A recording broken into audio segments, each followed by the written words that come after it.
Showtime! Bonjour à tous, tout d'abord, bienvenue aux nouveaux abonnés, Arcadia, à Samy, à Carlos, à Vincent et tous les autres. Merci de votre soutien. Bon, alors les pronos de reprise nous ont pas été très favorables avec la défaite de Francfort et le nul à l'arraché d'Augsbourg sur le score de 1-1. Bon, allez, il est temps de passer à autre chose. Petit message pour toi, si c'est la première fois que tu regardes cette vidéo, alors sache qu'elle est totalement gratuite. Alors je t'invite tout simplement à cliquer sur la petite cloche en haut à droite pour rester au contact de la chaîne et voir mieux t'abonner en bas à droite.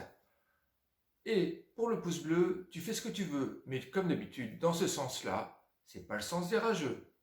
Merci d'avance pour ton soutien pour le petit artisan français que je suis. Allez, aujourd'hui, c'est la Coupe d'Allemagne qui est au programme. Avant de vous exposer mon point de vue sur ces demi-finales, j'ai reçu un mail de Monsieur T et je souhaite tout simplement vous répondre à ses remarques pour clarifier les choses. Non, je ne suis pas jaloux que d'autres youtubeurs ont plus d'abonnés. Si j'étais jaloux, je ne serais pas abonné à leur chaîne et je ne mettrais aucun pouce bleu non plus qui aide à leur référencement. Par contre, oui, ils ne sont pas tous droits dans leurs chaussures, je pense. C'est normal de prêcher pour sa paroisse. Je m'explique. De mettre en lumière des bons résultats via des posts sur des réseaux sociaux ou des vidéos tout simplement pour se faire mousser. Et puis plus tu fais des vidéos, plus les gens y regardent. Enfin, c'est un truc boule de neige.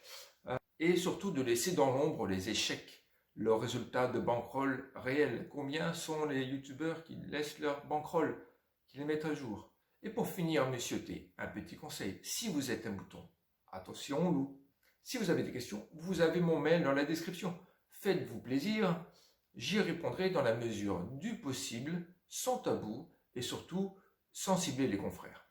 C'est important. Bon, alors mardi, c'est la première demi-finale Saarbrücken qui reçoit le Bayer Leverkusen. Ah, c'est un match intéressant. Saarbrücken est premier en régional sud-ouest et très bon à la maison avec 10 victoires, un nul et une défaite avec 31 buts marqués pour 5 encaissés. Bon, ils ont passé l'écart quand même en battant Düsseldorf en séance de péno. Mais restent sur une défaite le week-end passé face à Waldorf qui n'est autre que le 4e du tableau. Bon, alors, le Bayer est 5e en Bundesliga avec un bilan à revoir. À l'extérieur, qui est un peu mitigé, roulette russe, 10 victoires, 1 nul, 9 défaites, avec le ratio de 2 buts marqués pour un but encaissé par match. Ils ont passé les quarts de finale de cette coupe en l'emportant face à l'Union Berlin sur le score de 3-1.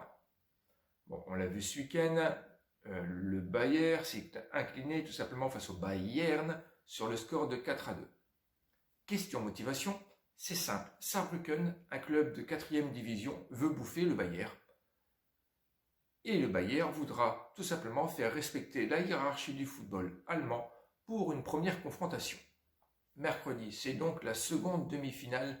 Le Bayern reçoit Francfort. Bon, alors, devons-nous vraiment présenter l'équipe de Lewandowski qui survole leur championnat? Lewandowski avec un compteur de 30 buts actuellement en Bundes et qui souhaite passer la barre des 40 pour battre un vieux record. Bon, à la maison, c'est 11 victoires, 2 nuls, 2 défaites, avec 48 buts marqués, tenez-vous quand même, pour 13 encaissés. Ouais. Ils ont passé l'écart en battant l'équipe de Schalke avec le minimum syndical qui est le score de 1-0. Bon, ce week-end, ils se sont déplacés au Bayer en l'emportant 4-2. Francfort est 11e de la Bundesliga avec un bilan à revoir à l'extérieur pour 4 victoires, 1 nul, 10 défaites avec un ratio de 1 but marqué pour 2 encaissés par match. Vous allez me dire, oui, mais c'est pas la Bundes, c'est la Coupe. C'est pas faux, mais on y arrive. Ils ont passé l'écart en l'emportant face à l'Union Berlin sur le score de 3-1. Or, on l'a vu ce week-end, le Bayern s'est imposé au Bayern facilement sur le score de 4-2. Et Francfort, qui fut un de nos pronos, il a pris tout simplement 2-0 face à Köln le week-end passé. Question motivation, c'est simple, Francfort doit sortir quelque chose de correct cette année parce qu'ils sont dans le dur et le Bayern voudra tout simplement arriver à sa 20e Coupe d'Allemagne. A noter que le score de la dernière confrontation entre ces deux équipes, c'était 5-2 et pour le Bayern bien sûr, et ça c'était seulement il y a 15 jours.